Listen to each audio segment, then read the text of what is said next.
Hello friends, ಎಲ್ರಿಗೂ ನಮಸ್ಕಾರ. ಇವತ್ತಿಂದ ಮತ್ತೆ ಡಯಟ್ ಶುರುವಾಗಿದೆ.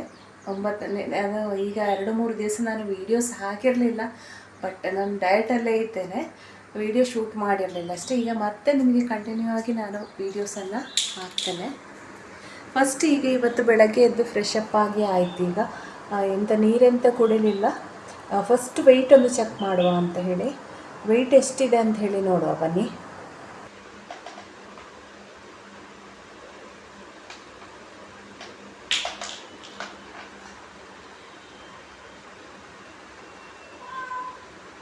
ಒಂದು ನನ್ನ ಡಯಟ್ ಜರ್ನಿಗೆ ನಿಮಗೆಲ್ಲರಿಗೂ ಸ್ವಾಗತ. ಇವತ್ತು ನಾನು ಯಾವ ರೀತಿ ಡಯಟ್ ಫಾಲೋ ಮಾಡ್ತೇನೆ ಅನ್ನೋದನ್ನು, ಫುಲ್ ಡೇ ಏನೆಲ್ಲ ತಿಂತೇನೆ ಅನ್ನೋದನ್ನು ನಿಮಗೆ ತೋರಿಸ್ತೇನೆ. ಪ್ರತಿಯೊಂದು ಕೂಡ ನಾವು ಮಾಮೂಲಿಯಾಗಿ ಮನೆಯಲ್ಲಿ ಏನು ತಿಂತೇವೆ ಅದನ್ನೇ ಯೂಸ್ ಮಾಡಿಕೊಂಡು ಪೋರ್ಷನ್ ಕಂಟ್ರೋಲ್ ಮಾಡಿಕೊಂಡು ಡಯಟ್ ಮಾಡ್ತೇನೆ ನಾನು. ಸ್ಪೆಷಲ್ಲಾಗಿ ಏನೂ ಮಾಡೋದಿಲ್ಲ. ಆ ಥರನೇ ಮನೆಯಲ್ಲಿ ನಾವು ಏನೆಲ್ಲ ಅಕ್ಕಿ ದೋಸೆ ತಿಂತೇವೆ, ಇಡ್ಲಿ ತಿಂತೇವೆ, ಚಪಾತಿ ತಿಂತೇವೆ, ಆ ಥರ ಅದರಲ್ಲಿಯೇ ನಾವು ಪ್ರೋಟೀನ್ ಭರಿತವಾಗಿ ನಾವು ಮನೆಯಲ್ಲಿ ಮಾಮೂಲಿಯಾಗಿ ಮಾಡುವಂತಹ ಕಾಫಿ, ತಿಂಡಿ, ಮಧ್ಯಾಹ್ನದ ಊಟ ಇರ್ಬೋದು, ಈವ್ನಿಂಗ್ ಇರ್ಬೋದು, ಸ್ಪೆಷಲ್ಲಾಗಿ ಅಯ್ಯೋ ಡಯಟ್ ಅಂತ ಹೇಳಿದ್ರೆ ಕೂಡ ಸ್ಪೆಷಲ್ಲಾಗಿ ಅಡುಗೆ ಮಾಡಬೇಕಪ್ಪ, ಯಾರು ಮಾಡೋದು ಅಂಥದ್ದೆಲ್ಲ ನನಗೆ ಸಾಧ್ಯ ಇಲ್ಲ ಅಂತ ಹೇಳೋರು ತುಂಬ ಜನ ಇದ್ದಾರೆ. ಅದಕ್ಕೆ ಅಂತೇಳಿ ಸಪ್ರೇಟಾಗಿ ತರಕಾರಿ ತರಬೇಕು, ಸಲಾಡ್ ಮಾಡಬೇಕು, ಆ ಥರ ಎಲ್ಲ ತುಂಬ ಕಿರಿಕಿರಿ ಅನ್ನಿಸ್ತದೆ. ಡಯಟಿನ ವಿಷಯದಲ್ಲೇ ಇಲ್ಲ, ಏನೇ ಇರೋದು ಅದನ್ನು ತಿನ್ನೋದು, ನಾನೇನು ಜಾಸ್ತಿ ತಿನ್ನೋದಿಲ್ಲ, ಏನು ಮಾಡಿದರೂ ಕೂಡ ಸಪುರ ಆಗೋದಿಲ್ಲ ಅಂತೇಳಿ ಹೇಳುವವರು ತುಂಬ ಜನ ಇದ್ದಾರೆ. ಅದಕ್ಕೋಸ್ಕರ ಅಂಥವರಿಗೋಸ್ಕರ ಈ ವಿಡಿಯೋ ಅಂತೇಳಿ ಹೇಳ್ಬೋದು. ಅದರಲ್ಲಿ ಈ ವಿಡಿಯೋದಲ್ಲಿ ನಾನು ಅದಕ್ಕೆ ವೆಯ್ಟ್ ಲಾಸ್ ಟಿಪ್ಸ್ ಅದರ ಜೊತೆನೇ ಹೇಳಿಕೊಂಡು ನಿಮಗೆ ಹೆಲ್ಪ್ ಆಗುತ್ತೆ. ಅದು ತುಂಬಾ ಖಂಡಿತ ಈ ವಿಡಿಯೋ ಇಷ್ಟ ಆಗ್ಬೋದು ಅಂತೇಳಿ ಅಂದ್ಕೊಂಡಿದ್ದೇನೆ. ನೀವು ಕೂಡ ನನ್ನ ಜೊತೆ ಫಾಲೋ ಮಾಡೋದಾದರೆ ಮಾಡ್ಬೋದು. ಖಂಡಿತ ತಿಂಗಳಿಗೆ 5ರಿಂದ 8 kg ಅಷ್ಟು ವೆಯ್ಟನ್ನು ಲಾಸ್ ಆಗ್ಬೋದು. ಜೊತೆಗೆ ವರ್ಕೌಟ್ ಮಾಡಬೇಕು, ನೀರು ಕುಡಿಬೇಕು, ನಿದ್ರೆ ಮಾಡಬೇಕು, ಸ್ಟ್ರೆಸ್ ತಗೊಳ್ಬಾರ್ದು. ಇದೇ ನಮ್ಮ ವೆಯ್ಟ್ ಲಾಸ್ ಇದ್ದು ಸೂತ್ರ, ಮೇಯ್ನ್ ಸೂತ್ರಗಳೇ ಅದುವೇ. ನಾವು ರೆಸ್ಟ್ ಮಾಡಬೇಕು, 8 ಗಂಟೆಗಳಷ್ಟು ಹೊತ್ತು ನಿದ್ರೆಯನ್ನು ಮಾಡಬೇಕು, ಅದನ್ನು ತಪ್ಪಿಸಬಾರ್ದು. ಅದು ನಮ್ಮ ವೆಯ್ಟ್ ಲಾಸ್ ಜರ್ನಿಯಲ್ಲಿ ತುಂಬಾ ಇಂಪಾರ್ಟೆಂಟ್. ಅದ್ರ ಜೊತೆಗೆ ವರ್ಕೌಟ್ ಆಗಿರ್ಬೋದು, ವಾಕಿಂಗ್, ಯೋಗ, ಏನು ನೀವು ಫಿಸಿಕಲ್ ಎಕ್ಸಸೈಸ್ ಅಂತ ಹೇಳಿ ಏನು ಮಾಡ್ತೀರಾ ಅದನ್ನು ಮಾಡಿದರೆ ಆಯಿತು. ಈಗ ನೋಡುವ, ನಮ್ಮ ಮೊದಲನೇದಾಗಿ ನಮ್ಮದು ನಾನು ಯಾವಾಗಲಾಗೆ ನನ್ನ ರೂಟೀನ್ ಬಂದು ಬೆಳಿಗ್ಗೆ ಡ್ರೈ ಫ್ರೂಟ್ಸು, ಒಂದು ಸ್ವಲ್ಪ ದ್ರಾಕ್ಷಿ ಮತ್ತು ಬಾದಾಮಿಯನ್ನು ನೆನೆಸಿರ್ತೇನೆ, ಅದನ್ನು ತಿನ್ನೋದು, ಜೊತೆಗೆ ಒಂದು ಗ್ಲಾಸ್ ನೀರು ಕುಡಿಯೋದು. ಆಮೇಲೆ ಮಾರ್ನಿಂಗ್ ಡ್ರಿಂಕ್ ಏನು ಮಾಡ್ತೇನೆ ನೋಡುವ ಬನ್ನಿ. ಮಾರ್ನಿಂಗ್ ಎದ್ದ ತಕ್ಷಣ ಒಂದು ಗ್ಲಾಸು ಬಿಸಿನೀರು, ಆಮೇಲೆ ಬಾದಾಮಿ ತಗೊಂಡೆ. ಹಾಗೆ ಇವತ್ತಿನ ಡಯಟ್ ಅಲ್ಲಿ ತರಕಾರಿ ಜ್ಯೂಸ್ ಅನ್ನ ಆಡ್ ಮಾಡ್ಕೊಂಡಿದ್ದೇನೆ. ಅದಕ್ಕೋಸ್ಕರ ನಾನಿಲ್ಲಿ ಬೀಟ್ರೂಟ್ ಅನ್ನ ತುರ್ಕೊಳ್ತಾ ಇದ್ದೇನೆ. ಬೀಟ್ರೂಟು, ಒಂದ್ ಸ್ವಲ್ಪ ಶುಂಠಿ, ಆಮೇಲೆ ಒಂದ್ ಸ್ವಲ್ಪ ಪುದೀನಾದ ಎಸಳುಗಳು, ಪುದೀನಾ ಎಲೆ ಎಸಳುಗಳು, ಹಾಗೆ ಅದಕ್ಕೆ ಒಂಚೂರು ದಾಳಿಂಬೆಯನ್ನ ಸೇರಿಸ್ಕೊಂಡಿದ್ದೇನೆ. ಒಂದು ಅರ್ಧ ದಾಳಿಂಬೆಯನ್ನ ಹಾಕೊಂಡಿದ್ದೇನೆ. ಇವೆಲ್ಲವನ್ನ ಸೇರಿಸಿ ಒಂದು ಡ್ರಿಂಕ್ ಮಾಡಿ ಕುಡಿತಾ ಇದ್ದೇನೆ. ಪ್ರತಿಯೊಂದು ದಿವಸ ಒಂದೊಂದು ತರಕಾರಿಯ ಡ್ರಿಂಕ್ ಅನ್ನ ಮಾಡುವ ಅಂತ ಹೇಳಿ ಅನ್ಕೊಂಡಿದ್ದೇನೆ. ತರಕಾರಿ ಜ್ಯೂಸು ನಂಗೆ ಲಾಸ್ಟ್ ಟೈಮ್ ವೆಯ್ಟ್ ಲಾಸ್ ಮಾಡ್ಬೇಕಾದ್ರೂ ತುಂಬಾನೇ ಬೆನಿಫಿಟ್ ಆಗಿದೆ. ಹಾಗೆ ಮತ್ತೆ ಡಯಟ್ ಬಂದು ನನ್ನ ವೆಯ್ಟಿಗೆ ಎಷ್ಟು ಕ್ಯಾಲೋರೀಸ್ ಬೇಕು, ಎಷ್ಟು ನಾನೀಗ ಸಪುರ ಆಗ್ಬೇಕು ಅಂತಾದ್ರೆ ನನಗೆ ನಾವು ಸಾಮಾನ್ಯವಾಗಿ ಲೇಡೀಸ್ 1800 ಕ್ಯಾಲೋರೀಸ್ ದಿನಕ್ಕೆ ನಾವು ಫುಡ್ ಅನ್ನ ತಗೊಳ್ಬೇಕು. ನನಗೆ ಇಲ್ಲಿ ನಾನೀಗ ವೆಯ್ಟ್ ಲಾಸ್ ಆಗ್ಬೇಕು ಅಂದ್ರೆ ಒಂದು ದಿನಕ್ಕೆ 1400 ಕ್ಯಾಲೋರಿಯಷ್ಟು ಫುಡ್ ಅನ್ನ ತಗೊಳ್ಬೇಕು. ಅದಕ್ಕಿಂತ ಜಾಸ್ತಿ ಫುಡ್ ನಾನು ತಗೊಂಡ್ರೆ ವೆಯ್ಟ್ ಲಾಸ್ ಆಗೋದಿಲ್ಲ. ಯಾಕಂದ್ರೆ ಕ್ಯಾಲೋರಿ ಡೆಫಿಸಿಟ್ ಡಯಟ್ ಅಂತ ನಾವು ಹೇಳ್ತೇವೆ. ಎಷ್ಟು ನಮಗೆ ಕ್ಯಾಲೋರಿ ಬೇಕು ಅಷ್ಟನ್ನೇ ನೋಡ್ಕೊಂಡು ಅಳತೆ ಮಾಡಿಕೊಂಡು ಮಾಡುವಂತಹ ಡಯಟ್. ಆ ತರ ಮಾಡಿದ್ರೆ ಮಾತ್ರ ನಮಗೆ ಒಳ್ಳೆ ರಿಸಲ್ಟ್ ಬರ್ತದೆ. ಒಟ್ರಾಸಿ ನಾನು ಡಯಟ್ ಮಾಡ್ತೇನೆ, ಕಮ್ಮಿ ತಿಂತೇನೆ, ಪೋರ್ಷನ್ ಕಂಟ್ರೋಲ್ ಮಾಡ್ತೇನೆ ಅಂತ ಹೇಳಿ ಅನ್ಕೊಂಡು ಮಾಡಿದ್ರೆ ಕೆಲವೊಮ್ಮೆ ನಾವು ಅನ್ಕೊಂಡ ರಿಸಲ್ಟ್ ಬರೋದಿಲ್ಲ. ಯಾಕೆಂದ್ರೆ ನಾವು ಅಂದಾಜಿಗೆ ತಿಂದಾಗ ನಮ್ಮ ಒಂದು ಕ್ಯಾಲೋರಿ ಜಾಸ್ತಿ ಆಗಿರ್ತದೆ. ಅದಕ್ಕೋಸ್ಕರ ಸ್ವಲ್ಪ ಗೂಗಲ್ ಅಲ್ಲೆಲ್ಲ ಸರ್ಚ್ ಮಾಡಿ ಇಷ್ಟು ಒಂದು ತಗೊಂಡ್ರೆ ಎಷ್ಟು ಕ್ಯಾಲೋರಿ ಇರ್ತದೆ ಅನ್ನೋದನ್ನೆಲ್ಲ ಸ್ಟಡಿ ಮಾಡ್ಕೊಂಡು ಮಾಡ್ತಾ ಇದ್ದೇವೆ. ಈ ತರಕಾರಿ ಜ್ಯೂಸ್ಗಳು ಅದೆಲ್ಲ ತುಂಬಾ ಲೋ ಕ್ಯಾಲೋರಿ, ನಮಗೇನೂ ತೊಂದರೆ ಇಲ್ಲ ಅದು ಕುಡಿಯೋದ್ರಿಂದ.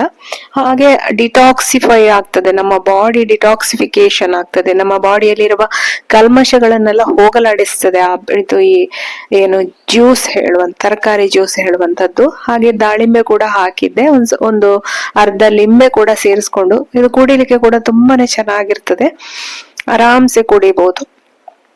ಈ ಜ್ಯೂಸ್ ಅನ್ನ ಕುಡ್ದ ನಂತರ ನೆಕ್ಸ್ಟ್ ಬ್ರೇಕ್ಫಾಸ್ಟ್ ಪ್ರಿಪರೇಷನ್ ಮಾಡ್ಕೊಳ್ತೇನೆ. ಕ್ಯಾಲರೀಸ್ ಡೆಪಾಸಿಟ್, ಈಗ ನನ್ನ ಒಂದು ವೆಯ್ಟ್ ಬಂದು 74 kg 35 ಗ್ರಾಮ್ಸ್ ಇತ್ತು ಇವತ್ತು ಬೆಳಗ್ಗೆ. ಈಗ ನನ್ನ ವೆಯ್ಟ್ ಕಡಿಮೆ ಆಗ್ಬೇಕು ಅಂತ ಹೇಳಿದ್ರೆ ಇನ್ನು ನಾನು ದಿವಸಕ್ಕೆ 1400 ಕ್ಯಾಲೋರಿ ಅಂದ್ರೆ 350 ಕ್ಯಾಲೋರಿ ಅಷ್ಟು ಮಾರ್ನಿಂಗ್ ಬ್ರೇಕ್ಫಾಸ್ಟ್ ಗೆ ತಗೊಳ್ಬಹುದು. ಹಾಗೆ 450 ಕ್ಯಾಲೋರಿ ಅಷ್ಟು ಮಧ್ಯಾಹ್ನ ಲಂಚ್ ಗೆ ತಗೊಳ್ಬಹುದು. ನೈಟ್ ಡಿನ್ನರ್ ಗೆ ಕೂಡ 350 ಕ್ಯಾಲೋರಿ ಅಷ್ಟು ಫುಡ್ ತಗೊಳ್ಬಹುದು. ಅದರ ಜೊತೆಗೆ ಮಿಡ್ ಡೇ ಮೀಲ್ 11 ಗಂಟೆಗೆ, ಆಮೇಲೆ ಸಾಯಂಕಾಲ ಒಂದು 4 ಗಂಟೆ 5 ಗಂಟೆ ಅಷ್ಟೊತ್ತಿಗೆ ಏನಾದ್ರೂ ಸ್ನಾಕ್ಸ್, ಹಾಗೆ ಟೋಟಲ್ 5 ಟೈಮ್ಸ್ ಫುಡ್ ತಿನ್ಬೋದು. ಆ ಟೈಮ್ ಅಲ್ಲಿ ನಮ್ಗೆ ಏನ್ ಬೇಕು ಆ ಕ್ಯಾಲೋರಿ ನೋಡ್ಕೊಂಡು ತಗೊಳ್ಬೇಕು. ಅದೇ ರೀತಿ ಮಾಡಿದ್ದೇನೆ, ಆಲ್ಮೋಸ್ಟ್ ಟ್ರೈ ಮಾಡಿದ್ದೇನೆ. ಎಲ್ಲಾದ್ರೂ ಮನೆಯಲ್ಲಿ ಒಂದೊಂದ್ಸತಿ ನಾವು ಮಾಡುವ ಡಯಟ್ ಅಲ್ಲಿ ಹೆಚ್ಚು ಕಡಿಮೆ ಆಗ್ಬೋದು. ಏನಾದ್ರೂ ಮಾವಿನ ಹಣ್ಣು ಸೀಸನ್ ಅಂತ ಹೇಳಿ ಸ್ವಲ್ಪ ಮಾವಿನ ಹಣ್ಣು ಜಾಸ್ತಿ ತಿಂದು ಹೋಗುವುದು ಅಂತದೆಲ್ಲ ನನಗೆ ಕೆಲವು ಆಗ್ತದೆ. ಆದಷ್ಟು ನಮ್ಮ ಒಂದು ಕ್ಯಾಲೋರಿ ಕೌಂಟ್ ಅನ್ನ ನೋಡ್ಕೊಂಡು, ಒಂದು ಮಾವಿನ ಹಣ್ಣು 100 ಗ್ರಾಮ್ಸ್ ಮ್ಯಾಂಗೋ ಅಂತ ಹೇಳಿದ್ರೆ 60 ಕ್ಯಾಲೋರಿ ಆಗ್ತದೆ. ಹಾಗೆ ನೋಡ್ಕೊಂಡು ಪ್ರತಿಯೊಂದನ್ನ ಮಾಡ್ಕೊಳ್ತಾ ಇದ್ದೇನೆ.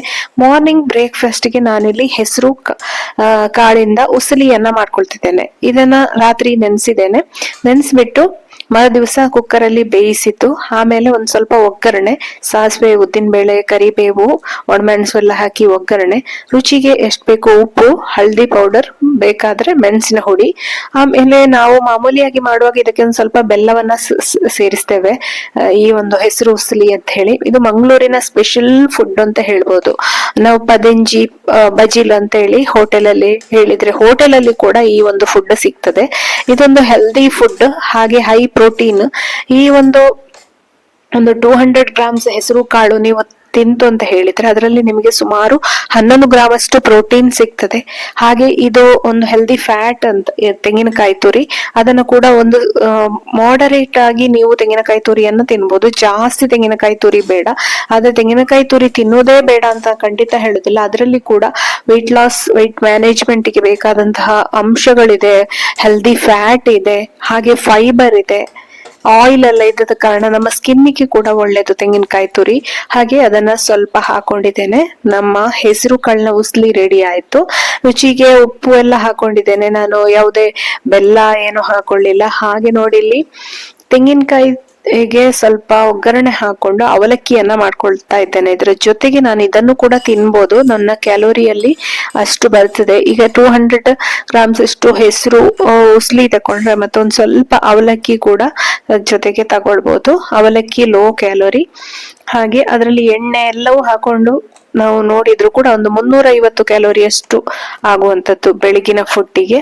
ಇಲ್ಲಿ ಈ ರೀತಿ ಅವಲಕ್ಕಿ ಒಗ್ಗರಣೆ ಮಾಡ್ಕೊಂಡು ತೆಂಗಿನಕಾಯಿ ತುರಿ ಇಷ್ಟನ್ನ ನಾನೀಗ ತಿನ್ನೋದಿಲ್ಲ.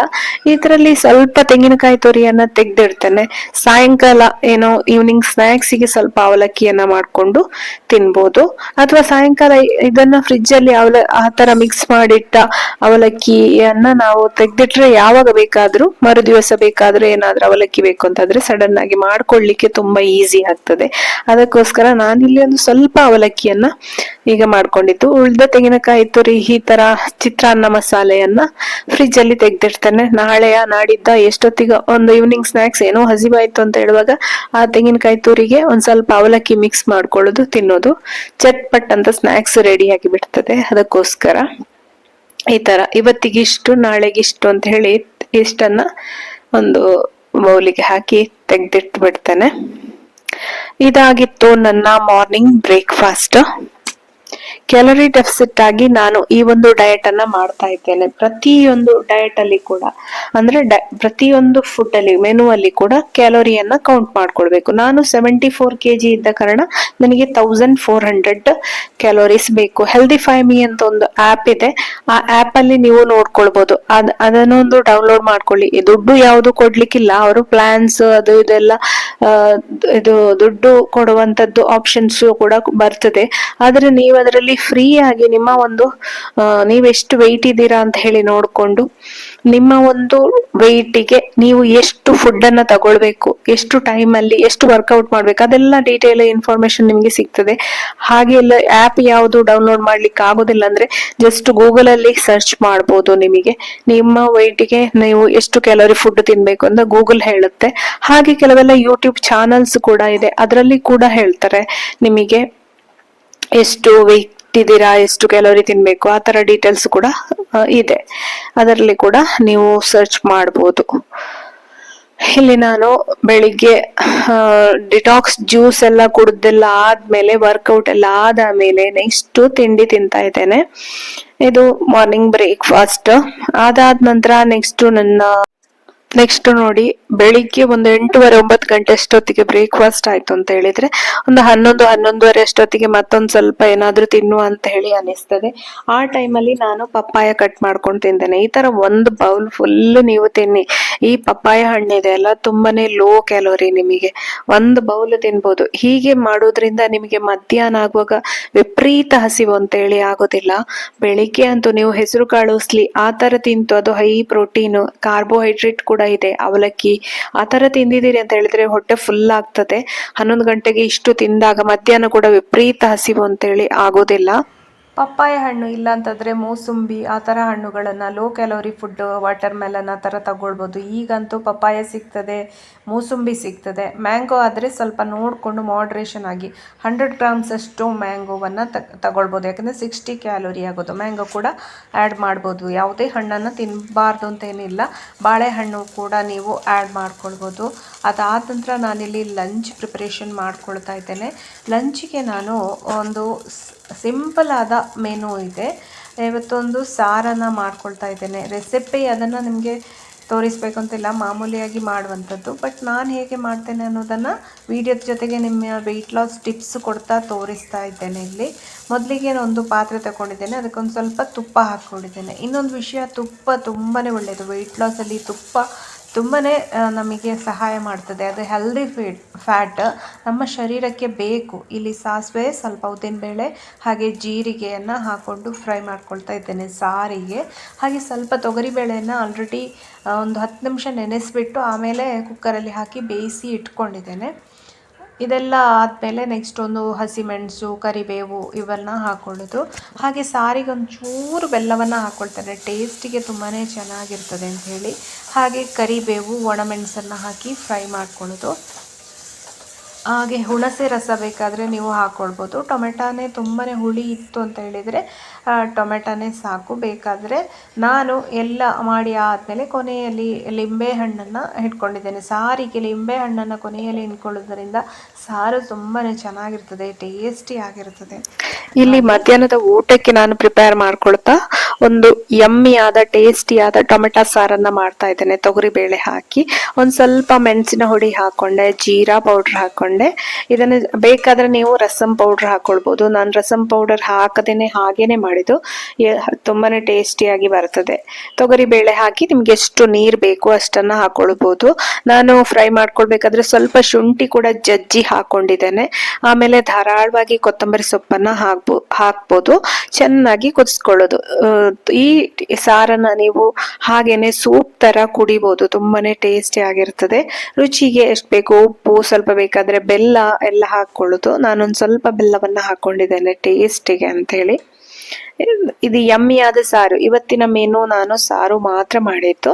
ಆಮೇಲೆ ಊಟಕ್ಕೆ ಬೆಳಿಗ್ಗೆ ನಾನು ಹೆಸರು ಉಸ್ಲಿ ಮಾಡಿದ್ದೆ ಅಲ್ಲ, ಅದರಲ್ಲಿ ಹೆಸರು ಕಾಳು ಉಸ್ಲಿ ಒಂಚೂರು ಉಳ್ದಿತ್ತು, ಪಲ್ಯದ ಟೈಪ್ ಅದನ್ನೇ ಯೂಸ್ ಮಾಡ್ಕೊಂಡೆ. ಬೇಕಾದ್ರೆ ನೀವಿಲ್ಲೀಗ ಇವತ್ತು ಮೆನು ಅಲ್ಲಿ ಸಾರಿನ ಜೊತೆಗೆ ನೀವು ಪಲ್ಯಗಳನ್ನ ಮಾಡ್ಕೊಳ್ಬಹುದು. ಪಲ್ಯ ಇದ್ರೆ ಅದು ಫೈಬರ್ ಆಗಿ ನಿಮ್ಗೆ ಅದನ್ನ ಯೂಸ್ ಮಾಡ್ಕೊಳ್ಬಹುದು. ಇವತ್ತಿನ ನನ್ನ ಊಟಕ್ಕೆ ಅನ್ನ, ಸ್ವಲ್ಪ ಉಪ್ಪಿನಕಾಯಿ, ಮೊಸರು, ಹಾಗೆ ಎಮ್ಮೆಯಾದ ಬಿಸಿ ಬಿಸಿ ಟೊಮೆಟೊ ಸಾರು, ಹಾಗೆ ಹೆಸರು ಕಾಳಿದು ಉಸ್ಲಿ ಬೆಳಿಗ್ಗೆಯದ್ದು.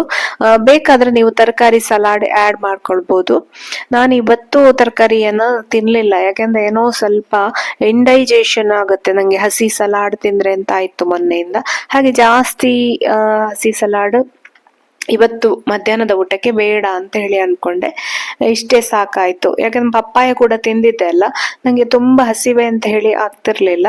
ಅದಕ್ಕೆ ತುಂಬಾ ಹಸಿವಾಗ್ತದೆ ಅಂತ ಹೇಳಿದ್ರೆ ನಾವು ಊಟ ಮಾಡೋ ಮೊದಲು ಫಸ್ಟ್ ಸಲಾಡ್ ಅನ್ನ ತಿನ್ಬೇಕು. ಒಂದ್ ಸ್ವಲ್ಪ ಕೂಕುಂಬರ್ ಅಥವಾ ಕ್ಯಾರೆಟ್ ಅನ್ನ ತಿನ್ಬೇಕು. ಅದಷ್ಟು ತಿನ್ನಾದ ಮೇಲೆ ಊಟವನ್ನ ಮಾಡ್ಬೇಕು. ಹಾಗೆ ಮಾಡಿದ ಕೂಡಲೇ ನಮ್ಗೆ ಏನು ಜಾಸ್ತಿ ಅನ್ನ ತಿನ್ನುವ ಕ್ರೇವಿಂಗ್ಸ್ ಆಗೋದಿಲ್ಲ. ಇದಾಗಿತ್ತು ನನ್ನ ನೆಕ್ಸ್ಟ್ ನನ್ನ ಈವ್ನಿಂಗ್ ಸ್ನಾಕ್ಸ್ ರೆಸಿಪಿ. ನೋಡಿ, ಯಮ್ಮಿಯಾಗಿ ಟೇಸ್ಟಿಯಾಗಿ ಬಂದಿತ್ತು. ಮುರ್ಮುರ ಅಂತ ಹೇಳಿ ಕೇಳಿದಿರಲ್ಲ, ಚರ್ಮುರಿಯೇ. ಅದನ್ನ ನಾನು ಏನ್ ಮಾಡ್ಕೊಂಡಿದ್ದೇನೆ ಅಂತ ಹೇಳಿದ್ರೆ, ಮೊದ್ಲಿಗೆ ಒಂದು ಮಾಡಿ ಇಟ್ಕೊಂಡಿರ್ತೇನೆ, ಒಂದು ಕಂಟೈನರ್ ಅಲ್ಲಿ ಹಾಕಿಟ್ಟಿರ್ತೇನೆ. ಇದು ಕಾಫಿ, ಸ್ವಲ್ಪ ಕಾಫಿನೇ ಮಾಡ್ಕೊಂಡಿತ್ತು. ಮಳೆ ಸಿಕ್ಕಾಬಟ್ಟೆ ಬರ್ತಾ ಇತ್ತು, ಬಿಸಿ ಬಿಸಿ ಕಾಫಿ ಕುಡಿಯುವಂತಾಯ್ತು. ನೀವು ಲೋ ಫ್ಯಾಟ್ ಮಿಲ್ಕ್ ಅಲ್ಲಿ ಆರಾಮ್ಸೆ ಕಾಫಿ ಮಾಡ್ಕೊಂಡು ಕುಡಿಬಹುದು. ಆದ್ರೆ ಸಕ್ಕರೆಯನ್ನ ಯೂಸ್ ಮಾಡಬೇಡಿ, ಸಕ್ಕರೆ ಹಾಕದೆ ಯೂಸ್ ಮಾಡ್ಕೊಳ್ಬೇಕು. ಬೆಲ್ಲ ಕೂಡ ಯೂಸ್ ಮಾಡ್ಕೊಳ್ಬಾರ್ದು. ನಾನು ಶುಗರ್ ಫ್ರೀ ಅನ್ನ ಯೂಸ್ ಮಾಡ್ಕೊಂಡೆ. ಸಕ್ಕರೆ ಹಾಕಿತ್ತು ಅಂದ್ರೆ ಕ್ಯಾಲೋರಿ ನಿಮಗೆ ಡಬ್ಬಲ್ ಆಗುತ್ತೆ. ಅಲ್ಲಿ ಕ್ಯಾಲೋರಿ ನೀವು ಡೆಫಿಸಿಟ್ ನೋಡ್ತೀರಾ ಅಂತ ಹೇಳಿದ್ರೆ ಕ್ಯಾಲೋರಿ ಜಾಸ್ತಿ ಆಗುತ್ತೆ. ಆಗ ಕಾರಣ ಕಾಫಿ ಕುಡಿಯುವಾಗ ಸಕ್ಕರೆ ಹಾಕೋದಾದ್ರೂ ಚಿಟಿಕೆ ಅಷ್ಟು ಸಕ್ಕರೆ ಏನಾದ್ರೂ ಹಾಕೊಳ್ಬಹುದು. ಜಾಸ್ತಿ ಸಕ್ಕರೆ ಹಾಕಿ ಸಿಹಿ ಮಾಡಿ ಕಾಫಿ ಕುಡಿಬೇಡಿ. ಹುರಿಯಕ್ಕಿಯನ್ನ ಸ್ವಲ್ಪ ಒಗ್ಗರಣೆ ಎಲ್ಲ ಹಾಕಿ, ಪೀನಟ್ ಎಲ್ಲ ಹಾಕಿ ಆಲ್ರೆಡಿ ಮಾಡಿ ಇಟ್ಟಿರ್ತೇನೆ. ಅದಕ್ಕೆ ಟೊಮೆಟೊ, ಈರುಳ್ಳಿ, ಕೊತ್ತಂಬರಿ ಸೊಪ್ಪು, ರುಚಿಗೆ ಸ್ವಲ್ಪ ಉಪ್ಪು, ಆಲ್ರೆಡಿ ಮುರ್ಮುರದಲ್ಲಿ ಉಪ್ಪಿರುತ್ತದೆ ನೋಡ್ಕೊಂಡು ಹಾಕೊಳ್ಳೋದು. ಆಮೇಲೆ ಲಿಂಬೆ ಹಣ್ಣಿನ ರಸವನ್ನ ಹಾಕೊಂಡು ಮಿಕ್ಸ್ ಮಾಡ್ತಾ ತಿಂತಾ ಇದ್ರೆ ಈ ಮಳೆಗೆ ತುಂಬಾ ಸಖತ್ ಟೇಸ್ಟಿ ಆಗಿರ್ತದೆ. ನೀವು ಈ ತರ ಲೋ ಕ್ಯಾಲೋರಿ ಫುಡ್ ಅನ್ನ ಪ್ರಿಪೇರ್ ಮಾಡ್ಕೊಂಡ್ರೆ ಆರಾಮ್ಸೆ ವೆಯ್ಟ್ ಲಾಸ್ ಆಗ್ಬೋದು. ಅದ್ರ ಬದಲು ನೀವು ಏನಾದ್ರೂ ಸ್ನಾಕ್ಸು, ಎಣ್ಣೆಯಲ್ಲಿ ಹುರಿದ ಬಜ್ಜಿ ಆ ತರ ತಿಂತು ಅಂತ ಹೇಳಿದ ಕೂಡಲೇ ನಿಮ್ಮ ವೆಯ್ಟ್ ಲಾಸ್ ಆಗೋದಿಲ್ಲ. ಇದು ಅಷ್ಟೇ ಟೇಸ್ಟ್ ಇದೆ. ನಮಗೆ ಮಳೆಗಾಲದಲ್ಲಿ ಏನೋ ತಿನ್ಬೇಕು ಅನ್ನುವ ಕ್ರೇವಿಂಗ್ಸ್ ಅನ್ನ ತಡೀತದೆ. ಹಾಗೆ ಇದರಲ್ಲಿ ನೆಲಗಡ್ಲೆ ಇದೆ, ಅದು ಹೈ ಫ್ಯಾಟ್ ನಮಗೆ ನೆಲಗಡ್ಲೆ. ಹಾಗೆ ಅದರಲ್ಲಿ ಪ್ರೋಟೀನ್ ಕೂಡ ಇದೆ. ಹಾಗೆ ಒಂದು ಮಾವಿನ ಹಣ್ಣಿತ್ತು, ಅದನ್ನ ಒಂದು ಸ್ವಲ್ಪ ತಗೊಂಡಿದ್ದೇನೆ. ಅದಾದ ನಂತರ ನನ್ನ ಡಿನ್ನರ್ ಬಂದು ಸ್ವಲ್ಪ ಓಟ್ಸ್ ಮತ್ತು ಚಿಯಾ ಸೀಡ್ಸ್ ಅನ್ನ ನೆನೆಸಿ ಇಟ್ಟಿದ್ದೆ. ಅದಕ್ಕೊಂದು ಸ್ವಲ್ಪ ಖರ್ಜೂರ ಮತ್ತೆ 2 ಬಾಳೆಹಣ್ಣನ್ನ ಹಾಕಿ ತಿನ್ನುವ ಅಂತ ಹೇಳಿ ರೆಡಿ ಮಾಡ್ಕೊಳ್ತಾ ಇದ್ದೆ. 7 ಗಂಟೆ ಅಷ್ಟೊತ್ತಿಗೆ ರೆಡಿ ಮಾಡ್ಕೊಳ್ತೇನೆ. ಇನ್ನೇನು ನಿಮಗೆಲ್ಲ ತೋರಿಸ್ಬೇಕು ಫೋಟೋ ಅಂತ ಹೇಳಿ ಹೇಳುವಾಗ್ಲೇ ಕರೆಂಟ್ ಹೋಯಿತು. ನೆಕ್ಸ್ಟ್ ನನಗೆ ವಿಡಿಯೋ ಮಾಡ್ಕೊಳ್ಲಿಕ್ಕೆ ಆಗ್ಲಿಲ್ಲ. ಇದಾಗಿತ್ತು ನನ್ನ ಡಿನ್ನರ್. ಫ್ರೆಂಡ್ಸ್, ನಿಮಗೆ ಈ ವಿಡಿಯೋ ಇಷ್ಟ ಆದ್ರೆ ಖಂಡಿತ ಲೈಕ್ ಮಾಡಿ. ಹಾಗೆ ನೀವು ಈ ಫಸ್ಟ್ ಟೈಮ್ ನನ್ನ ಚಾನಲ್ ಅನ್ನ ನೋಡೋದಂತಾದ್ರೆ ಖಂಡಿತ ಸಬ್ಸ್ಕ್ರೈಬ್ ಆಗೋದನ್ನ ಕೂಡ ಮರಿಬೇಡಿ. ಸಣ್ಣ ಸಣ್ಣ ಬಾಳೆಹಣ್ಣು ಆದ ಕಾರಣ 2 ಬಾಳೆಹಣ್ಣನ್ನ ಹಾಕಿ ಮಾಡ್ತಾ ನೋಡಿ. ಕರೆಂಟ್ ಹೋಯ್ತು, ಕಾಣಿಸ್ತಿದೆಯಾ ನಿಮಗೆ? ಫ್ರೆಂಡ್ಸ್, ವಿಡಿಯೋ ಇಷ್ಟ ಆದ್ರೆ ಖಂಡಿತ ಲೈಕ್ ಮಾಡಿ. ಕತ್ಲೆಯಲ್ಲೇ ವಿಡಿಯೋ ಮಾಡ್ತಾ ಇದ್ದೇನೆ. ಕರೆಂಟ್ ಹೋಗಿ 1 ಗಂಟೆ ಕರೆಂಟ್ ಬರಲೇ ಇಲ್ಲ. ಆಮೇಲೆ ಇದಾಗಿತ್ತು ನನ್ನ ಡಿನ್ನರ್. ಫ್ರೆಂಡ್ಸ್, ವಿಡಿಯೋ ಇಷ್ಟ ಆದ್ರೆ ಲೈಕ್ ಮಾಡಿ. Thank you.